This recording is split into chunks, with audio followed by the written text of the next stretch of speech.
आज आपण प्रश्न तसे भरपूर आहे, पण एक औचित्याचा प्रश्न म्हणून घटना दुरुस्ती 1971 साली झालेली ही 24वी घटना दुरुस्ती संबोधली जाते. आणि त्या घटना दुरुस्ती बरहुकूम जो कायदा आला की कॉन्स्टिट्यूशनल अमेंडमेंट ऍक्ट 1971 हा 26वी सुधारणा त्याच्या पाठोपाठ 24च्या पाठोपाठ जी आली त्या 26व्या सुधारणामध्ये हे कायदा आणि त्या कायद्याचे अधिनियम जे आहे ते निर्माण करण्यात आले. आता या घटना दुरुस्तीचा 1971 साली म्हणजे आणीबाणी लागण्याच्या आधी 4 वर्ष काय संबंध आहे, तर त्याची प्रमुख 2 कारण डोळ्यासमोर येतात. एक येतं राष्ट्रीय सुरक्षा आणि क्रमांक 2 ला येतं व्यक्तिगत जोपासलेला पक्षीय अहमगंड. राजकारणातल्या एखाद्या पक्षाचा कारभार एकमुखी एका व्यक्तीच्या छत्राखाली जेव्हा जातो तेव्हा त्या व्यक्तीचा त्या राजकीय पक्षाचा अहमगंड जपण्यासाठी कशा पद्धतीच्या तोडफोड या संविधानामध्ये होऊ शकतात त्याचं हे अतिशय मूर्तिमंत उदाहरण आहे. म्हणून ही घटना दुरुस्ती 24वी आणि 26वी हे अगदी डोळ्यात तेल घालून बघण्यासारखे आहे. जसं आपण पहिली घटना दुरुस्ती 1952 सालची आणि 52वी घटना दुरुस्ती 1985 सालची बघितली, ज्याच्यामध्ये परिशिष्ट 9 आणि परिशिष्ट 10 अनुक्रमे आणण्यात आले. तो संदर्भ जितका संविधानिक लोकशाहीला मारक ठरतो आहे तितकाच काहीसा हा संदर्भ 24व्या घटना दुरुस्तीचा या ठिकाणी आहे. प्रश्नकर्त्याचं कौतुक करतो, अभिनंदन करतो. आणि प्रश्नाचे जे 2 प्रमुख पॅरामीटर प्रमुख कंगोरे आहेत त्याची सुरुवात करताना एक कायदेशीर बाबतीत त्या काळामध्ये काय घडलं ते बघणं आवश्यक आहे. आणि त्या कायदेशीर झालेल्या सुप्रीम कोर्टाच्या केसेसच्या निकालानुसार असं का वाटलं राज्यकर्त्यांना त्याचंही विवेचन आपण समोर करूया. त्याच्यामध्ये राष्ट्राची सुरक्षा हा एक प्रमुख मुद्दा जो एक आड म्हणून घेतला जातो. तो कितपत खरा कितपत खोटा हे काळ ठरवत असतो. कारण हे सगळं राष्ट्रीय सुरक्षेचं काम गुप्तवार्ता यंत्रणेचे जे प्रमुख असतात त्यांच्या माध्यमातून होत असतं. आणि भारताला खरंच अशा प्रकारचं काही परत चक्रीय धोका निर्माण झालेला आहे का त्याचा आढावा घेऊन अशा प्रकारची आणीबाणी जी येते त्याचाही आढावा आपल्याला या ठिकाणी घ्यावा लागेल. म्हणजे पूर्णतः या प्रश्नाच्या मागची खरी भूमिका अनेकांना औचित्याचं हे हा प्रश्न वाटतो की नेमकं 1971 सालीच असं काय घडलं की जेणेकरून अशा प्रकारची घटना दुरुस्ती आली. त्या घटना दुरुस्तीचे परिणाम स्वरूप 75ला आणीबाणी लादल्या गेली. अनेक लोक असं म्हणतात की 75च्या आणीबाणीची सुरुवात ही 24व्या घटना दुरुस्ती 1971 नोव्हेंबर मध्येच झाली होती. तशी ही घटना दुरुस्ती 5 नोव्हेंबर 1971 मध्ये लागू झाली आणि तिथपासून हा प्रघात असाच चाललेला आहे. या घटना दुरुस्तीचे 2 पैलू आपण लक्षात घेऊया. पहिला पैलू आहे सुप्रीम कोर्टामध्ये Golaknath versus state of Punjab केसचा निर्णय कॉन्स्टिट्यूशनल बेंचने घटनापीठाच्या न्यायाधीशांनी दिला.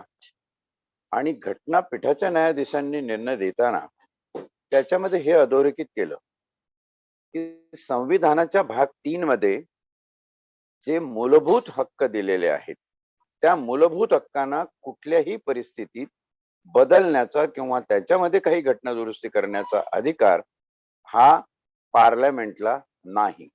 म्हणजे मूळ चौकट जी घटनेची आहे प्रिॲम्बल आणि पार्ट 3 ज्याच्यामध्ये मुख्यतः मूलभूत हक्काचा समावेश आहे ते बदलण्याची पार्लमेंटला पॉवर्स नाही.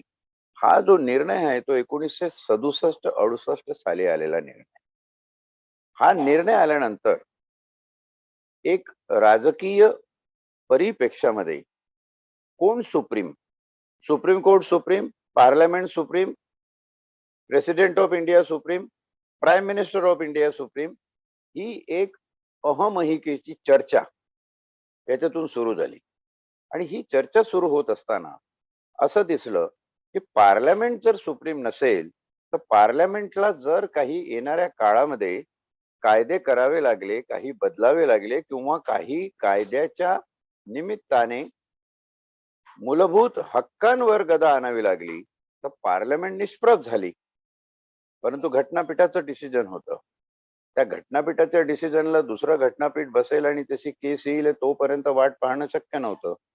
आणि म्हणून ही घटना दुरुस्ती करून या घटना दुरुस्तीचे 3 प्रमुख पैलू मांडण्यात आले.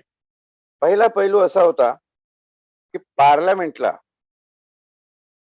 घटना दुरुस्तीचं जे अनुच्छेद आहे 368 जे आपण आता बघणार आहोत, ते 368 अनुच्छेद सुद्धा बदलण्याचे अधिकार आहेत संसदेला, पार्लमेंटला. घटना दुरुस्तीच नव्हे तर घटना दुरुस्तीची प्रक्रिया सांगणारं जे 368 अनुच्छेद आहे ते अनुच्छेद सुद्धा बदलण्याचे अधिकार आहेत. अशी ही घटना दुरुस्ती 1971 ची 24वी. दुसरं महत्वाचं आहे की पार्लमेंटला फंडामेंटल राईट्सला डायल्यूट करण्याचा अधिकार आहे. म्हणजे मूलभूत हक्क हे पूर्णतः निष्प्रभ करायचे नाही, पण त्याची व्याप्ती मर्यादित करण्याचे, त्याच्यावर अनुचित निर्बंध लावण्याचे अधिकार हे पार्लमेंटला आहे. म्हणजे फंडामेंटल राईट्सला हातच लावू शकत नाही, हे जे गोलकनाथ वर्सेस स्टेट ऑफ पंजाबचं सुप्रीम कोर्टाचं 67 सालचं डिसिजन आहे. या डिसिजनवर कडी करण्यासाठी पार्लमेंटनी लेजिस्लेटिव्ह कायदे मंडळीय अधिकाराचा वापर करून या ठिकाणी या घटना दुरुस्तीमध्ये ही दुसरी बाब अधोरेखित केली. आणि तिसरी बाब जी अतिशय महत्वाची होती ती अधोरेखित केली की प्रेसिडेंट ऑफ इंडिया, राष्ट्रपतीचं जे ऍक्सेंट आहे, राष्ट्रपतीचं जे मंजुरी आहे, ती मंजुरी मॅन्डेटरी म्हणजे कायदेशीर न ठेवता ती ऑब्लिगेटरी म्हणजे ऐच्छिक. जर उद्या प्रेसिडेंटनी मंजुरी दिली किंवा नाही दिली, ते एक विशिष्ट कालावधी द्यायचा आणि त्या कालावधीनंतर राष्ट्रपतीची मंजुरी जणू मिळालेली आहे असं समजून घटना दुरुस्ती अंमलात आणायची, संसदेचे ठराव अंमलात आणायचे. म्हणजे आताचे जे शेतकरी कायदे हल्ली झाले आणि रद्द करण्यात आले वगैरे वगैरे तो प्रकार आहे, तो आपल्या लक्षात येतो की पार्लमेंट ही सुप्रीम आहे हे या घटना दुरुस्तीने अधोरेखित करण्यासाठी ही केलेली तरतूद आहे. 3 महत्वाच्या गोष्टी याच्यात लक्षात येतात की प्रेसिडेंट ऑफ इंडियाचं निष्प्रभीकरण झालेलं आहे. फंडामेंटल राईट्स मध्ये हस्तक्षेप करण्याचा पार्लमेंटचा अधिकार अधोरेखित झालेला आहे. आणि त्याचप्रमाणे घटना दुरुस्तीचं जे अनुच्छेद आहे 368 त्यामध्येही यथोचित बदल करण्याचा अधिकार पार्लमेंटला मिळालेला आहे. आता ही परिस्थिती जेव्हा निर्माण झाली तेव्हा बऱ्याचशा ज्युरीजने आणि त्या काळामध्ये जे काही घटनापीठाचे सदस्य जिवंत होते, 389 ही जी घटनापीठाची सदस्य संख्या होती त्याच्यातले जे जिवंत होते त्यांनी या घटना दुरुस्तीवर नाराजी व्यक्त केली, फार कमालीची नाराजी व्यक्त केली. आणि इतरही भागातून बुद्धिजीवी लोकांनी याच्यावर आगपाखड करायला सुरुवात केली की ही घटना दुरुस्ती म्हणजे संवैधानिक लोकशाहीचं स्पिरिट, संवैधानिक लोकशाहीचा आत्मा हा डिमोरलाइज करण्याचं काम केलेलं आहे, म्हणून ही घटना दुरुस्ती योग्य नाही, अशा प्रकारची टीका चारी बाजूनी होत राहिली. त्यामध्ये त्यावेळी जे इंदिरा गांधींचं काँग्रेसचं सरकार होतं त्यांच्या मदतीला परत सुप्रीम कोर्टाची एक केस आली आणि त्या केसचं नाव आहे केशवानंद भारती केस वर्सेस स्टेट ऑफ केरळा. हे 1973 ची केस आहे खरं तर. पण ह्या 1973च्या केसनी म्हणजे हा प्रवास 71 ते 75 असा जर बघितला तर 1973च्या केसनी ही 24वी अमेंडमेंट वैध ठरवली, योग्य ठरवली. म्हणजे Golaknath versus state of Punjab च डिसिजन केशवानंद भारती 1973 मध्ये ओव्हररूल केलं. आणि 1973 मध्ये सुप्रीम कोर्टाने ज्यांनी स्वतः निर्बंध टाकले होते पार्लमेंटवर, तेच डिसिजन खारिज करून स्वतः सुप्रीम कोर्टाने या घटना दुरुस्तीला मान्यता दिली, तिची वैधता मान्य केली. आणि घटना दुरुस्तीची ही वैधता मान्य करताना संसदेचे जे कायदे मंडळीय अधिकार आहे त्याच्यावर ज्युडिशियरीला अधिकार नाही, असा त्या ठिकाणी वारसा घेण्यात आला. आणि म्हणून 73 नंतर ही घटना दुरुस्ती पक्की झाली आणि 75ला आपल्याकडे आणीबाणी लादल्या गेली. आता 75च्या आणीबाणीची 71 ही पूर्व मांडणी किंवा सुरुवात होती का? तर आपण या ठिकाणी एक गोष्ट लक्षात घ्या. जसं राष्ट्रीय सुरक्षेचा मुद्दा मी सांगितलं, हे झालं कायदेविषयक याच्यामध्ये काय काय घडलं आणि नेमकी घटना दुरुस्ती ही कुठल्या काउंटवर करण्यात आली, जे 3 महत्वाचे काउंट आहे. 67 बदलणे, फंडामेंटल राईट्स मध्ये हस्तक्षेप करणे आणि प्रेसिडेंटला जे ऑब्लिगेटरी म्हणजे ऐच्छिक त्यांचा जो पद आहे ते त्या पदाची गरिमा कमी करण्यात आली. म्हणजे पॉवरफुल कोण राहिलं? पार्लमेंट. पार्लमेंट पॉवरफुल म्हणजे काय? जो सत्ताधारी पक्ष आहे, ज्याची मेजॉरिटी आहे लोकसभा आणि राज्यसभेमध्ये, तो पक्ष. तो पक्ष पॉवरफुल म्हणजे काय? तो पक्ष प्रमुख, ते केंद्रीय मंत्रिमंडळ आणि केंद्रीय मंत्रिमंडळाचा प्रमुख म्हणजे देशाचा पंतप्रधान. देशाच्या पंतप्रधानाला अशा प्रकारे पॉवरफुल करण्याचं लोकशाही एकाधिकारशाहीकडे जी खऱ्या अर्थाने झुकली, ती या 1971च्या 24व्या घटना दुरुस्तीमुळे झुकल्याचं तुम्हाला चित्र दिसतं. काही गोष्टी स्पष्टपणे कबूल केल्या पाहिजे, चुका असतील त्याही मानल्या पाहिजे, समजून घेतल्या पाहिजे आणि त्याचे अर्थ दुरार्थ केवळ वावदुकीसाठी न काढता नेमकेपणाने काय झालं, कारण आता काळ एवढा गेलेला आहे की तो काळ तुम्हाला या सगळ्या गोष्टींची उत्तरं देतो. आपण आणीबाणीचं जेव्हा 352वा अनुच्छेद विवेचन केलं, त्याच्यामध्ये राष्ट्रीय सुरक्षेचा मुद्दा घेतला होता. हा राष्ट्रीय सुरक्षेचा मुद्दा त्या ठिकाणी कसा आहे आणि म्हणून गुप्तपणे चोर मार्गाने 1971ला झालेल्या या 24व्या घटना दुरुस्तीवर राष्ट्रीय सुरक्षेच्या मुद्द्याची सावली पडलेली आहे, जी गुप्तचर यंत्रणेच्या माध्यमातून. तसं संदर्भ जर बघायला गेला तर भारत हा सोव्हिएत इंडिया म्हणून रशियाच्या मैत्रीमध्ये होता आणि एवढी घट्ट मैत्री होती. ती घट्ट मैत्री कशामुळे झाली त्याचंही काही लोक विवेचन करतात. मध्यंतरीच्या काळामध्ये नेहरू गेल्यानंतर लालबहादूर शास्त्री ज्या पद्धतीने गेले आणि अनायसे सगळी सत्तासूत्र सत्ताधारी पक्षाची आणि काँग्रेसची ही इंदिरा गांधी यांच्याकडे आली, तो हा कालखंड आहे.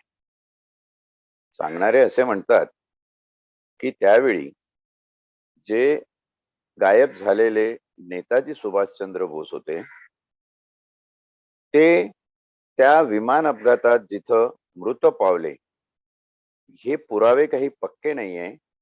म्हणून ते 1945ला 18 एप्रिलला विमान अपघात दाखवण्यात आला आणि त्याच्यामध्ये नेताजी निर्वतले असं दाखवलं. तसं झालेलं नाही. अतिशय गुप्त रीतीने चेंगवई नावाच्या एका बेटावर त्यांना नेण्यात आलं, जे चीन आणि तैवानच्या मधलं बेट आहे. आणि तिथून रशियन आर्मीने त्यांना ताब्यात घेऊन रशियाने त्यांना आपल्याकडे नेऊन ठेवलं आणि नेहरूंशी त्यांच्या मोबदल्यात करार केला की most wanted person in India हे मी वाचलेले लेख आणि एका व्यासपीठावर नेताजी सुभाषचंद्र बोस चे पुतणे अर्धेंदू बोस यांचं प्रत्यक्ष ऐकलेलं भाषण आहे. हे कपोल कल्पित नाही आहे. आणि नेहरूंना सांगितलं की आमच्याकडे असं असं आहे, तुम्ही त्या मोबदल्यात आम्ही हे सगळं गुप्त सिक्रेट आमच्या पाशी ठेवणार, याला काही आम्ही उघड करणार नाही. फक्त तुमची जी ग्रोईंग इकॉनॉमी आहे, नवीन देश निर्माण झालेला आहे, तुम्हाला जे जे काही युद्ध सामुग्री जेवढे काही बाकीच्या इतर गोष्टी लागतील त्या तुम्ही आमच्याकडून घ्यायच्या. मैत्री तर आहेच. आणि ही मैत्री घट्ट होण्याची एकमात्र आर्थिक सूत्री होती. या आर्थिक सूत्रीतून रशिया भारतावर हावी झाला आणि त्यांनी त्याप्रमाणे सोव्हिएत इंडिया इतकंच नाही तर त्या काळामध्ये राज कपूरचे सिनेमे आणि सोव्हिएतचे कलाकार इकडे, इकडचं कल्चर तिकडे, राज कपूर सारख्या अभिनेत्याचा पुतळा मॉस्कोमध्ये वगैरे वगैरे सगळे इतिहासाची जर पानं तुम्ही बघितली, डोळ्याखालून घालवली तर असं दिसतं. बरं, ही मैत्री एवढी घट्ट होण्यासाठी दुसरं काही असं ऐतिहासिक किंवा सांस्कृतिक कारण नजरेला येत नाही.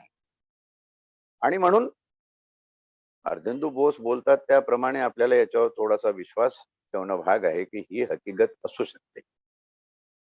या हकीकतीला पक्क करणारी दुसरी घटना म्हणजे लाल बहादूर शास्त्री यांचा मृत्यू.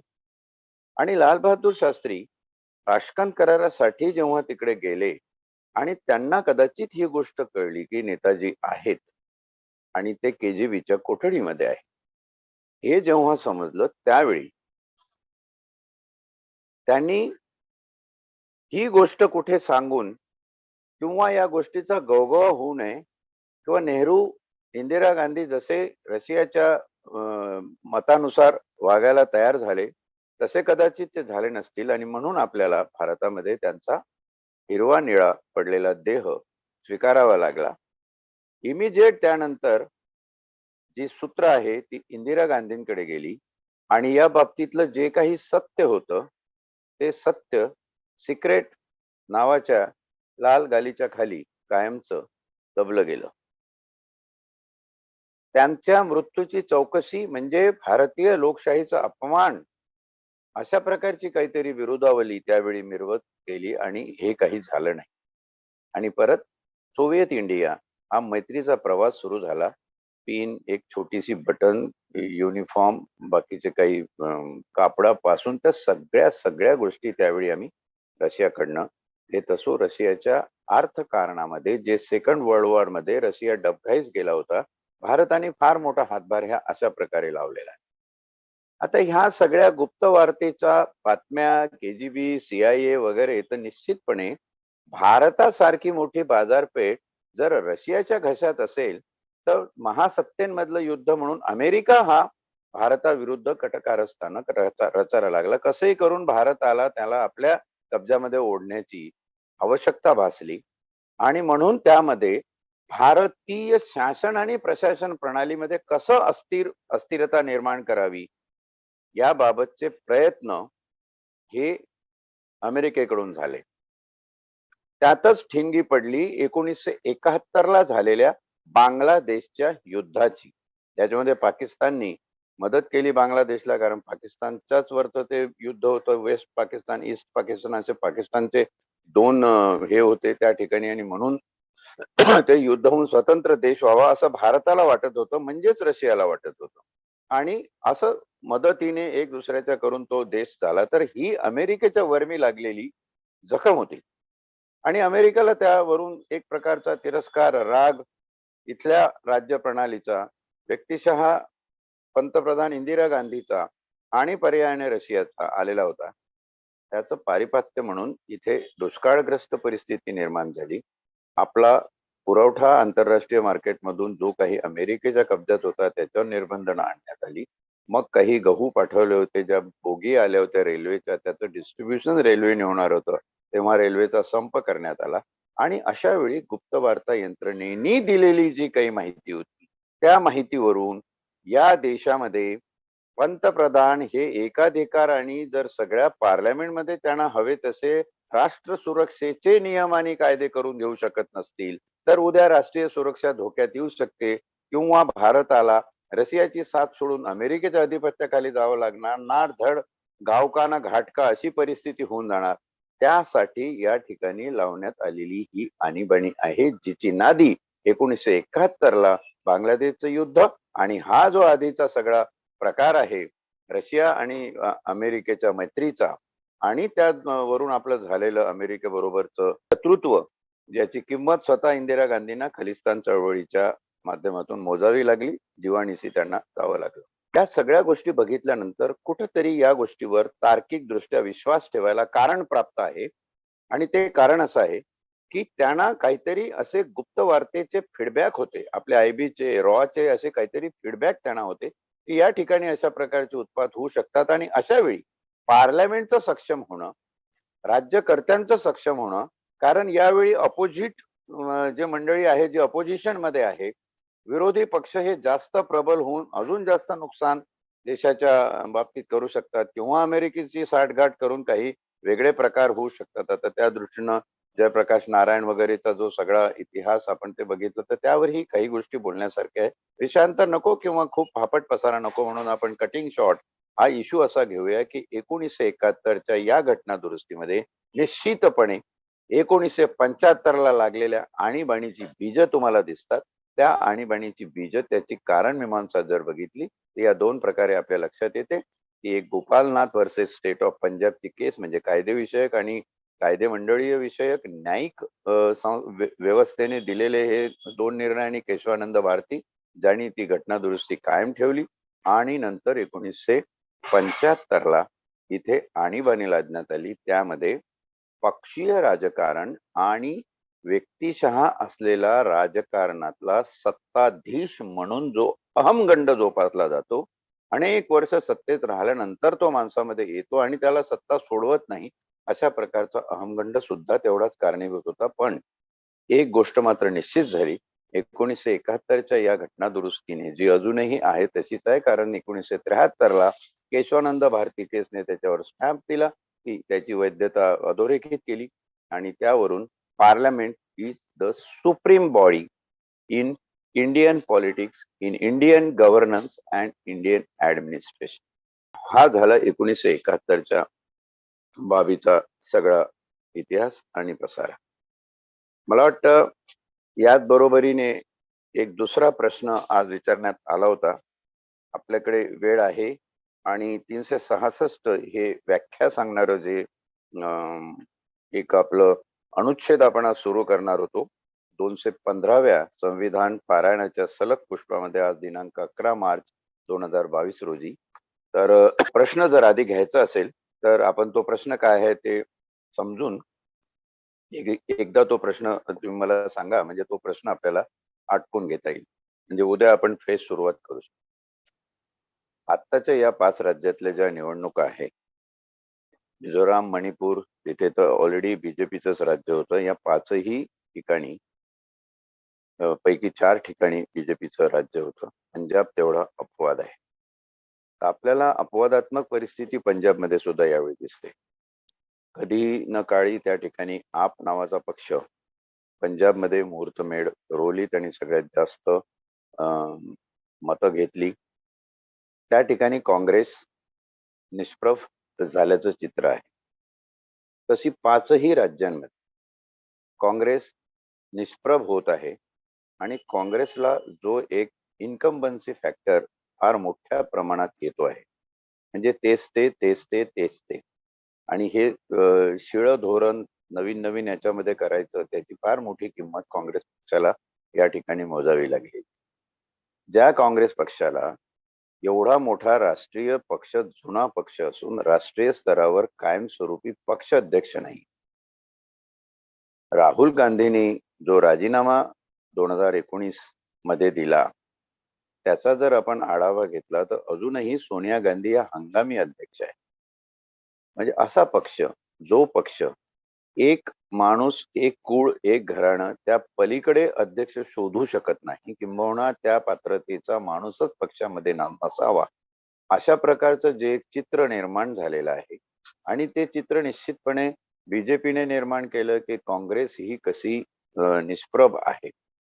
आणि बीजेपी इथपर्यंतच राहिली नाही, तर बीजेपीने त्याही पलीकडे जाऊन गेल्या 70 वर्षात सगळ्या चुकांचा पाढा, नेहरूने किती चुका केल्या, ते ह्यानी किती चुका केल्या, ते काय काय केलं ते सगळं वाचत गेले आणि काँग्रेसला काही अर्थ राहिला नाही, असं जे एक चित्र निर्माण झालं, त्याचा परिणाम अतिशय मोठ्या प्रमाणात मानसिकतेवर समाजाच्या झालेला दिसतोय.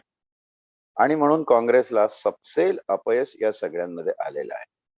पण जे काही काँग्रेसने त्यावेळी केलं, आता उदाहरणार्थ 71वी घटना दुरुस्ती, त्याचाच फायदा आज बीजेपीला होतोय.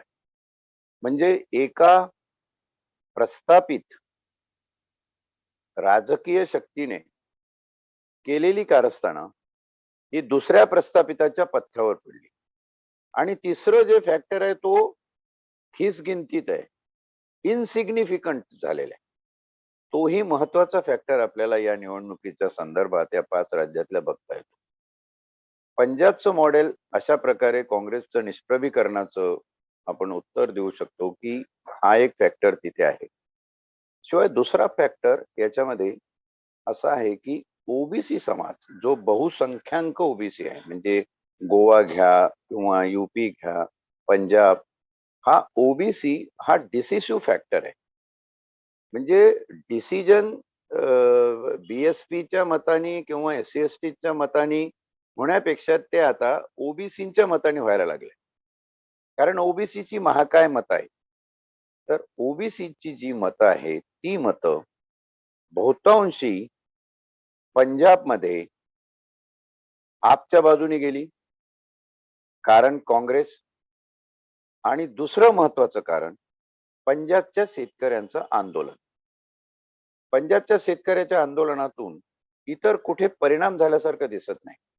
म्हणजे लखीमपूरचा इन्सिडेंट घेतला जो यूपी मध्ये घडला, त्या लखीमपूरच्या यूपी प्रांतामध्ये या गोष्टीचा शेतकरी आंदोलन चिरडलं आणि ते शेतकरी गाडीखाली मारून टाकले एका उन्मत्त मुलाने मंत्र्याच्या. त्याचा परिणाम यूपीच्या जनमानसावर दिसत नाही. जो परिणाम आपल्याला तिथे पंजाबमध्ये दिसून येतो. बीजेपी कडे गेले नाही आणि काँग्रेसकडे जाण्याचा प्रश्न नव्हता, म्हणून त्यांनी तिसरा पर्याय निवडला आणि ते आपकडे आले. आता यूपी मध्ये जे नेमकेपणाने घडलं ते घडलं ओबीसीचं ध्रुवीकरण. ओबीसी हा फॅक्टरच असा आहे की ज्यावेळी मायावतीचं सरकार तिथे होतं किंवा मुलायम सिंगाचं सरकार तिथे होतं, तर ते ओबीसी फॅक्टरच्याच भरोशावर होतं. पण सपा काहीतरी अंशी टिकलेला आहे. आणि मी तर म्हणेल अशा परिस्थितीमध्ये, वादळी परिस्थितीमध्ये एखादा दिवा पेटता राहावा, त्या दृष्टीनं त्या अखिलेश यादवचं कौतुकच करावं लागेल, की एवढ्या तरी सीट घेऊन तो आज तिथे पाय रोवून उभा आहे. जिथे काँग्रेस नामशेष झाली, तिथे एक स्थानिक पक्ष, एक प्रमुख विरोधी पक्ष म्हणून उभा राहिला. म्हणून तुम्हाला त्याचं कौतुक करावं लागेल. आता ओबीसी फॅक्टर या ठिकाणी कसा महत्वाचा ठरतो ते आपण लक्षात घेऊया. ओबीसी फॅक्टर्स हा सुरुवातीपासून थोडा ॲनिमिस्ट काइंड ऑफ सायकॉलॉजीचा आहे, म्हणजे श्रद्धाळू वृत्तीचा आहे. आणि ही श्रद्धाळू वृत्ती ज्या पद्धतीने तुम्ही पेराल जनमानसामध्ये, ती बहुतांशी देवत्व आणि धर्मांधता, धार्मिक तत्व याच्यातूनच पेरल्या जातात. आणि त्या दृष्टीनं तुम्ही गंगेचे प्रकल्प म्हणा किंवा तिथं झालेल्या आरत्या महाआरत्या म्हणा किंवा राम मंदिराचा मुद्दा म्हणा, बाबरीचे मुद्दे म्हणा, हे फार मोठ्या प्रमाणात मानसिक परिणाम करणारे मुद्दे तिथं ओबीसी समाजाच्या बाबतीत झालेले आहे. आणि म्हणून त्या ठिकाणी जे एक कडवं हिंदुत्व, शिवसेना तिथे गेली, हात हलवत परत आली. हे हे यांचं हिंदुत्व कितपत तो एक वेगळा मुद्दा असेल, परंतु ओबीसी फॅक्टर हा कडव्या हिंदुत्वाकडे झुकलेला तुम्हाला यूपी मध्ये दिसतो. एक हा फॅक्टर झाला. दुसरा यूपी मध्ये बीजेपीला एवढं जास्त मतदान होण्याचा फॅक्टर आहे दाल चावल फॅक्टर. कारण नोटाबंदी पासून तर लॉकडाऊन पर्यंत जी परिस्थिती सर्वसाधारण निम्न मध्यम स्तरीय ओबीसी वर्गाची झाली, त्या सिच्युएशन मध्ये आर्थिक दृष्ट्या विकलांग झाला हा समाज बऱ्याच मोठ्या प्रमाणात. इतर समाज झाले नाहीत असं नाही, ते त्याहूनही जास्त झाले. पॉवर्टी लाईनच्या तर अगदी खाली गेले. पण खूप खाली गेल्यानंतर आपल्याला काही कळत नाही, सुचत नाही अशासारखी परिस्थिती त्यांची झाली. अल्पसंख्याक म्हणू किंवा बाकीचे आदिवासी मुस्लिम्स असतील, मुस्लिम तर जाण्याचा प्रश्न नाही, पण या सगळ्या मुस्लिम फॅक्टर्सवर, अल्पसंख्याक फॅक्टर्सवर, भटक्या विमुक्तांवर, एससी एसटींवर, ओबीसींवर प्रामुख्याने आर्थिक परिणाम जो झाला तो आर्थिक परिणाम त्यांना गरीब करत गेला. त्यांची जी श्रीमंती किंवा श्रीमंतीची वाढ होती ती खुंटली.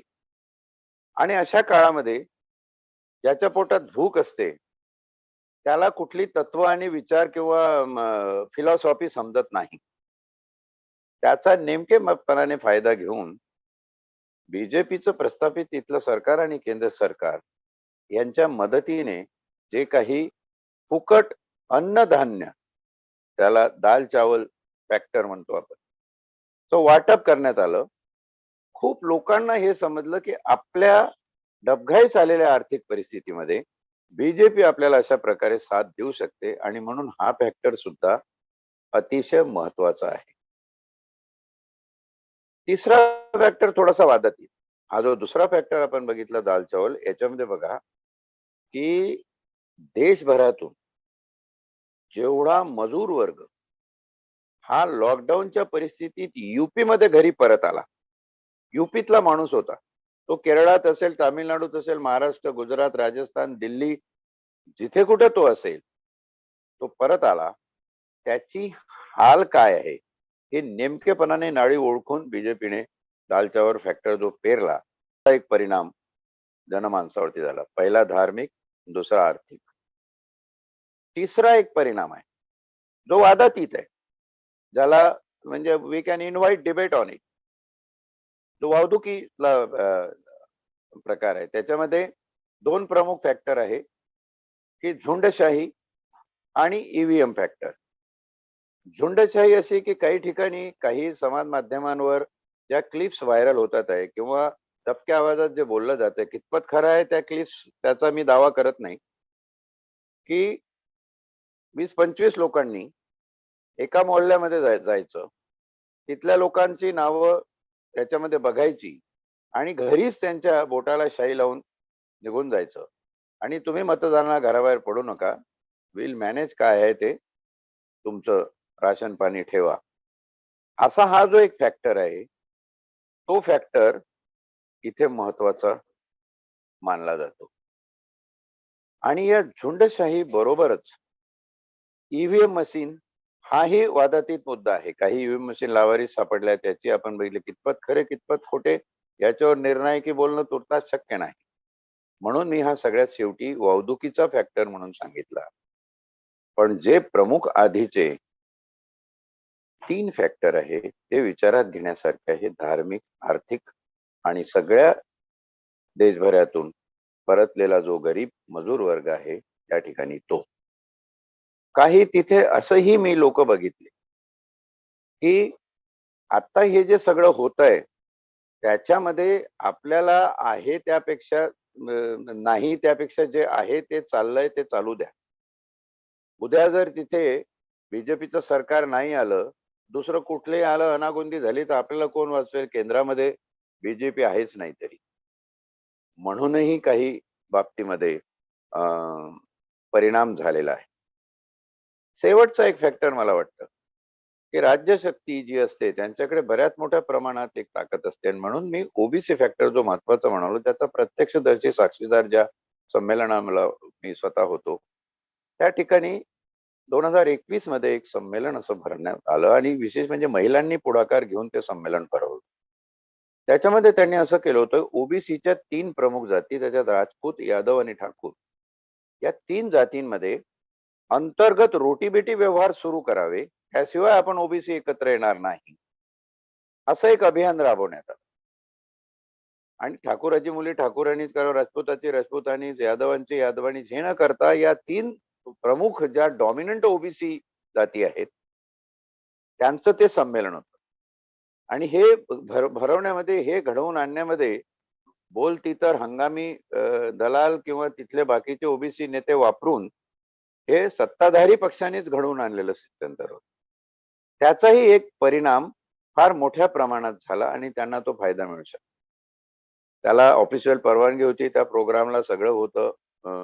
हे सगळं बघितल्यानंतर एकंदर जर असा विचार केला की बीजेपीची सत्ता युपी मध्ये आहे, बीजेपीने हे जे सगळे पवित्रे घेतलेले आहे ते पवित्रे, त्याचा झालेला आर्थिक, मानसिक, धार्मिक आणि सामाजिक दृष्टीनं जो परिणाम आहे तो लक्षात घेतला तर बीजेपी युपी मध्ये निर्णायकी बहुमताने निवडून आली, यात नवल वाटण्यासारखं काही नाही.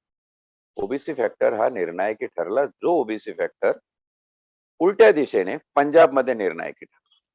आणि पंजाबमध्ये निर्णायकी ठरण्याचं कारण शेतकरी आणि शेतकरी विरोधी कायदे आणि त्याच्यावर झालेली आंदोलनं आणि लखीमपूरमध्ये झालेला प्रकार. हे विश्लेषण 2 राज्यांपुरतं झालं तर नेमकं गोव्यामध्ये काय झालं असतं बे? कारण गोव्यामध्ये राष्ट्रवादी, शिवसेना आणि आप हे तीनही बुडाले. तृणमूल सारखा पक्ष 3 जागा घेऊ शकतो.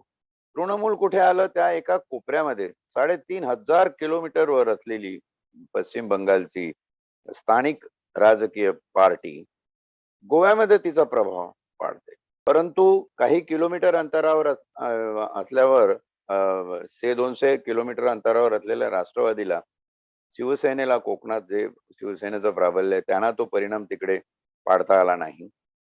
आणि आप बद्दल गोव्यामध्ये फार मोठ्या प्रमाणात निराशा झाली. आपचा असा समज होता आणि आपनी हा ओबीसी फॅक्टर घेतला होता. आता गोवा आपण जसं यूपी आणि पंजाब हे बघितलं की ओबीसी फॅक्टर हे निर्णायकी ठरलेले आहे.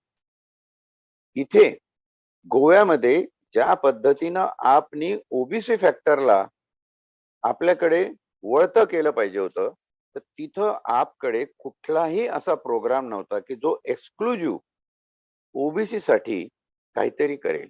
त्यांच्या ज्या तिथल्या प्रोक्लेमेशन्स होत्या, जाहीरनामे होते, त्या जाहीरनाम्यामध्ये असं ठळकपणे अधोरेखित काही केलं नव्हतं. आणि हे जेव्हा आपच्या पक्षप्रमुखाच्या लक्षात आलं, हे असं काहीतरी आहे म्हणून 11th आवरला त्यांनी एक असा ओबीसी चेहरा मुख्यमंत्र्याचा चेहरा म्हणून घोषित केला. आपची दानादान होण्याची कारण बघा. मुख्यमंत्र्याचा चेहरा म्हणून घोषित केला, पण तो चेहरा त्याला कुठलंही ओबीसी वलय किंवा ओबीसीचं नेतृत्व प्राप्त नसल्यामुळं चालला नाही. या 3-4 गोष्टी जर बघितल्या तर तिथे आप वगळली. राष्ट्रवादी आणि शिवसेना यालाही तिथे जनतेने नाकारलं. त्याची अनेक कारणं आहेत. राष्ट्रवादी हा जो पक्ष आहे, गोव्यातले माझे एक मित्र आहेत, रिटायर्ड पोलीस अधिकारी आहेत तेही. मी त्यांना सहज बोलताना विचारलं, की तुम्ही राष्ट्रवादी सारख्या पक्षाला का हे करता? बऱ्यापैकी तिकडं मराठा फॅक्टर आहे आणि तुमच्याकडे आधी त्या पक्षाचेच लोक डॉमिनंट राहिलेले आहेत. तर त्याने एक वाक्य बोलला, की पॉलिटिकल पार्टीचा राजकीय इंटरेस्टपेक्षा त्यांचे व्यक्तिगत वेस्टेड इंटरेस्ट हे जास्त महत्वाचे असतात आणि त्यामुळे आम्ही राष्ट्रवादी आणि शिवसेनेला नाकारलं. शिवसेनेमध्येही तीच परिस्थिती आहे. शिवसेनेला गोव्यामध्ये का नाकारणं? नाकारण्याचं कारण काय? तर हे वाक्य तिथेही अप्लाय होऊ शकते, की तुम्हाला राजकीय इंटरेस्ट पेक्षा तुमचे वेस्टेड इंटरेस्ट जास्त महत्वाचे. आणि हे फार मार्मिक विधान आहे किंवा त्या त्या अधिकाऱ्यांनी, रिटायर्ड पोलीस अधिकाऱ्यांनी केलेलं हे विधान मी बराच वेळ विचार करत होतो, की खरंच एखादी पार्टी तिचे पॉलिटिकल इंटरेस्ट जपण्यापेक्षा तिचे स्वतःचे व्यक्तिगत काही घराण्यांचे वेस्टेड इंटरेस्ट जपण्यामध्ये स्वारस्य मानतात. आणि ही भयावह परिस्थिती आहे. याच्यातून तुम्ही समाज मन जिंकू शकत नाही. 3-3.5 जिल्ह्यामध्ये किंवा 1-2 जिल्ह्यामध्ये तुमचा प्रभाव आहे याचा अर्थ तुम्ही राष्ट्रीय पक्ष झालात आणि सगळ्या समाजातल्या जाती संप्रदाय संघाची तुम्हाला मान्यता मिळाली असं होत नाही. हे या 2 पक्षांच्या बाबतीत झालं. काँग्रेसचं तर जसं पहिल्यापासून तर चालत आलेली लिगेसी आहे. काँग्रेसला देशातच माझ्या दृष्टीनं कुठे उभारी येण्यासारखं राहिलेलं नाही. ह्या सगळ्या गोष्टींचा विचार केला तर गोव्यातली परिस्थिती आपल्या लक्षात. म्हणजे I am not a political analyst. मी एक निवृत्त पोलीस अधिकारी आहे. घटनेचा, संविधानाचा अभ्यासक जास्ती असं म्हणू शकाल. पण सुहास पलसीकर सारखी माणसं जी पॉलिटिकल सायंटिस्ट म्हणून आज समाजामध्ये मान्यता प्राप्त आहेत, त्यांचंही ऑब्झर्वेशन हे पक्षीय स्तरावरचं आणि सामाजिक स्तरावर ज्या सत्ताधीश अर्थसत्ता राजकीय पक्षाकडे लोकांची, समाजाची मानसिकता वळवण्याची शक्ती आज आहे. मग ती आर्थिक कारणातून असो, धर्म कारणातून असो, मानसिक आणि भौगोलिक कारणातून असो, ते लोक या ठिकाणी प्रबल झालेले तुम्हाला दिसतात.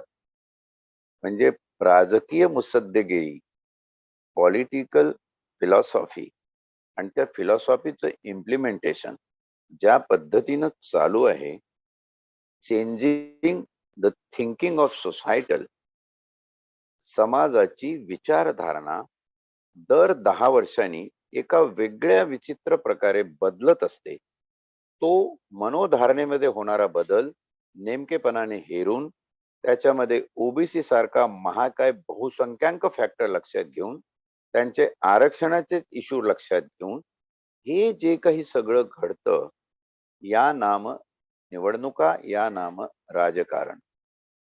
आणि म्हणून असं वाटतं आपण मणिपूर आणि हे जे साऊथ आपले ईस्ट नॉर्थर्न कंट्रीज आहे, तिथं तर आधीपासूनच बीजेपीचं प्राबल्य होतं आणि बीजेपीचे प्रोग्राम आहे. छोटंसं हे असल्यामुळे इन्फ्लुएन्स करायला फार सोपं आहे आणि तिथे जो परिणाम बीजेपीच्या बाजूने गेलेला आहे, तो बहुतांशी धार्मिक गेलेला आहे. आणि जिथे-जिथे बीजेपीला हिंदू कार्ड वापरता आलं, जिथे संख्येने मुस्लिम साइजेबल वाटले, तिथे ते त्यांनी वापरलं आणि जिथे-जिथे ओबीसीचं त्यांना अशा प्रकारे विभागणी आणि त्यांचं मन वळवण्याचे प्रकार करता आले, ते त्यांनी केले. But Punjab is the exception. शेतकऱ्यांमुळे जरी आज दिसत असलं, तरी एक तिसरा स्थानिक पक्ष म्हणून आपला त्या ठिकाणी मान्यता मिळाली. गोव्यामध्ये आप फसलं असेल, पॉलिटिकल स्ट्रॅटेजी नसतील चालल्या, परंतु त्या तिथे चालल्या. आणि केजरीवालांचं कालचं भाषण जर बघितलं दिल्लीतलं, तर त्यांनी स्पष्ट असे संकेत दिले की ही परिवर्तनाची खरी घडी आहे आणि परिवर्तनाच्या दिशेने देशातलं राजकारण बदलत आहे. आणि देशाचं राजकारण बदलत असताना किती राज्यामध्ये आज बीजेपी प्रमुख आहे, साधारण 4,500 जे विधानसभेचे सदस्य पूर्ण देशभर आहे, त्याच्यातले मुश्किलीनं 1100 सदस्य हे बीजेपीचे आहेत. त्यातल्या त्यात 700 तर एका गुजरातमधले आणि महाराष्ट्र, कर्नाटक इकडचे जिथे जिथे बीजेपीचं राज्य आहे तिथे, आणि बहुसंख्य म्हणजे 10 राज्य जर सोडली तर 19 राज्यांमध्ये कुठेच बीजेपी नाही. साऊथमध्ये कुठे बीजेपी नाही. पण अशा वेळी यूपी हे नाक आहे आणि हिंदू राष्ट्राचा अजेंडा, इथं राम मंदिर आहे, इथं गंगा आहे, अशा अनेक गोष्टी धार्मिक दृष्ट्या लोकांचं मत परिवर्तन करण्यासाठी कामाला येऊ शकतात. त्या दृष्टीनं तिथं हा सक्सेस बीजेपीला मिळालेला आहे. बीजेपीचा प्रयत्न असेल की इतर देशामध्ये आपल्याला कसं फैलता येईल, परंतु आपच्या विजयाने देशवासियांना एक वेगळा संदेश दिला आहे की काँग्रेस ठीक आहे, नको तर नकोच असेल, बीजेपी सुद्धा नको आहे आणि अशा वेळी आपण तिसरा पर्याय शोधला पाहिजे. मला वाटतं येणारं राजकारण हे तिसऱ्या पर्यायाच्या बाजूनी कल जाणारं राजकारण असेल. काळ आपल्याला दाखवेल, त्याप्रमाणे आपण बघूया. आज 2 प्रश्न घेऊन आपण 215व संविधान पारायणाचं सलग पुष्प या ठिकाणी संपुष्टात आणतोय. तुम्ही सर्वांच्या अनुमतीने वेळेची मर्यादा लक्षात घेऊन रजा घेतो. धन्यवाद.